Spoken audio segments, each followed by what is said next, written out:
What's going on, everyone? Phil with Foundation Wealth Planning. Appreciate you stopping by. Today, we're going to talk about the old credit score, which it seems like it's talked about a lot, but a lot of people don't even really know what is in the credit score or what it really is. So, we're going to talk a little bit about that today. And if you find value in this video, please, like it, share it, follow the channel, all that good stuff. Love to get the word out more. I like to do these short little videos. Last time I said 4 to 7 minute videos, and then I immediately posted an 8 minute video. So 5 to 10 minutes of some educational content and hope to find value in it. So this is just simply from Experian's website. That's one of the main credit reporting agencies, which would either be Experian or Equifax or TransUnion. So that's usually those are the major credit reporting agencies. So the question on here is, what is a good credit score?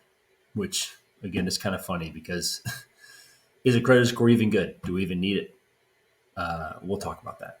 But anyway, if you look at this little chart here, they look at your financial history and they come up with these scores. And basically, if you're over 800, you're exceptional. If you're, over 740, you're at least very good. And 670 or higher is good. That's kind of like the average. So if you're in that range, you would be able to get a loan typically without much problem. The lower you are on this little scale, the harder it could be to get a loan, as well as you can get higher interest terms because, what this is supposed to be telling you is how likely are you to pay back your debt. And that is ultimately what the credit score is an indication of. So if you've never looked at the breakdown of what it entails, it actually has nothing to do with your, wealth or if you are in a good financial position. It doesn't take into account income or your assets. I mean, here it is, everyone. Look at this. It takes into account your payment history, your credit usage, your length of credit history, types of accounts, and recent activities. And here it is. So payment history is the biggest piece and the amount owed. So between how much you take out in debt, right? So your, credit usage and amount owed and all that. It's like how many accounts have balances, how much do you owe, what are the credit limits that you have all come into play. So when you see that number, 65% is just simply how much do you have in debt and how well are you at paying it back.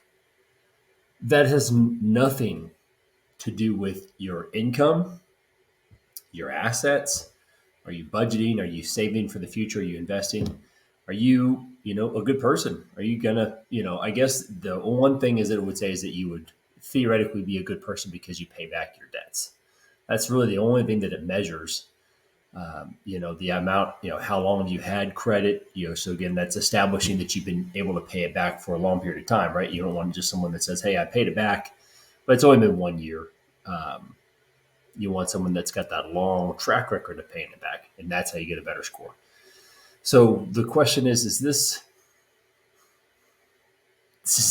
is this even a thing that we should be worried about in this current environment of a debt-fueled economy, a consumer-based economy? We're told that we are, but you can get. There are some companies out there that if you didn't have a credit score at all, you could still get a mortgage because they would look at your income. So although that's probably the most common thing people use the credit score for is buying a house, you wouldn't necessarily have to have that. There are ways to do it without it. The other way that people need it is to buy a car. And I've done a previous article on, if you should buy a car or whatever. Car payments are just obscene. The average payment these days is over $700 a month. So I don't think you really need to finance a car. I think you should buy a car that's within your means and that you can pay cash for. So I don't think you really need a credit score for that. A credit score to be able to get another credit card, that would be another reason. That seems silly. Or a higher debt limit. No, I don't think so either. The one thing you might get some pushback on is if you are a business owner and you're trying to get some business financing to expand your business. Now that one might have some validity to it. Business financing is a whole different deal. But you could make the argument is, do you really need to finance anything with your business? Could you build it with cash? But that's a fair argument. Do we need a credit history to be able to get a business loan? Maybe. Do you need a commercial loan to buy some commercial real estate? Maybe. We're not going to get into the nuances of that, but I'll grant that might be potentially. But again, you're setting yourself up for a lot of risk. You're gonna take out a bunch of debt, pay it back, so then you can prove that you can pay it back, so you can get more debt, and then pay it back. It's quite a cycle, and it's kind of the system that we're in. And so I think the moral of the story is coming away with, we may not really need a credit score, and just ultimately knowing that that's not the end all be all. Your credit score doesn't really mean much at all, right? How much are you making? Can you go out? Can you make more money? Can you go out and save that extra money that you're making? Can you pay off these debts? And can you invest for the future? And do that all within the confines of your goals, and making sure that you're aligning your money with what God wants. Those are really much more important than your FICO score, right? So I hope that's helpful. I hope you found value in that. This is a quick overview on credit scores and everything, and I'm coming up on my 7 minutes. So trying to stay within a reasonable time for the videos. But thanks for stopping by. Again, if you found value in this, please follow the channel, all that good stuff. And I'll catch you in the next one. God bless.